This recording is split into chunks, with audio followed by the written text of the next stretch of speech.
Marge put on a Japanese outfit, set out bowls and chopsticks, and handed out treats to her family as they celebrated the arrival of the new year. This is the best year of the rat ever. To celebrate the spring festival, Springfield held a flower viewing party to witness a rare and magical blossom bloom. Stupid prey. They never suspect anything.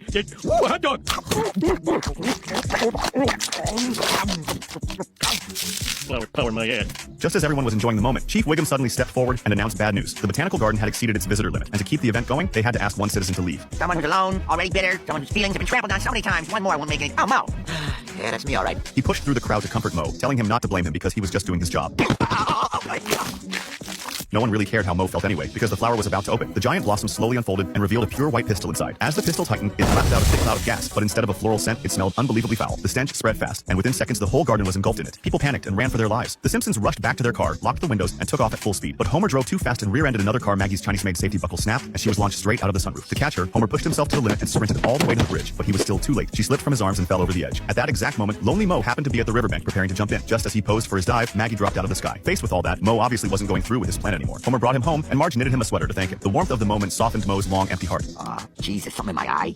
Ah, get some glass. Maggie also walked over and lifted her arms, wanting a hug from her rescuer. Marge understood and let Mo take care of her for a bit. Mo was overjoyed. After Marge left, he pulled out all the stops to cheer up Maggie. When Marge came back, he and Maggie were having a great time, which also meant it was time for him to leave. But Maggie didn't want him to go. Compared to Marge, who had to divide her attention between Bart and Lisa, Maggie preferred the old man who gave her all his love. It was almost like she suddenly had a grandpa. They spent a lot of time together afterward, and Mo's lonely heart warmed more each day. But Mo's presence put pressure on Homer. As Maggie's father, he couldn't believe her bond with a stranger was stronger than with him. One night, while the couple was sound asleep, Maggie's cries came through the baby monitor. Neither of them wanted to get up, and while they argued about whose turn it was, a familiar voice spoke. They shot up in shock. When they turned on the lights, they saw it really was Mo. He had installed cameras in the room so he could check on Maggie anytime. The sight made Homer furious. You are not allowed to see Maggie anymore. Get out! Get out. Okay. The next night, when Marge went to feed Maggie, she was horrified to find the crib empty and the window open. Homer rushed in after hearing her scream, and after thinking it through, he became convinced Mo had kidnapped her. They called the police and followed them to Mo's basement, where a shadowy figure was about to put something into the oven. Scum, freeze bag. I mean, freeze scumbag.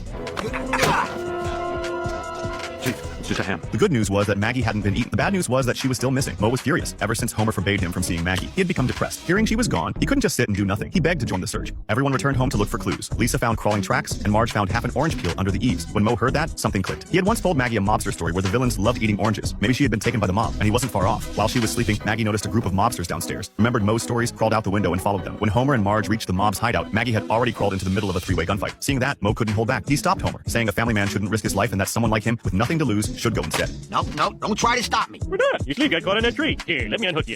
Off you go. Yeah, thanks. Mo quietly opened the door, took a deep breath, and stepped into the room. Under countless murderous stares, he slowly picked up baby Maggie. At the critical moment, Maggie's innocence shone through. Her pure eyes softened the entire room of hardened criminals. One by one, they broke down in tears. A deadly showdown ended just like that because of her. Marge was deeply moved and apologized for suspecting Mo. To make up for it, Homer suggested throwing a parent-child party. With you and your ham.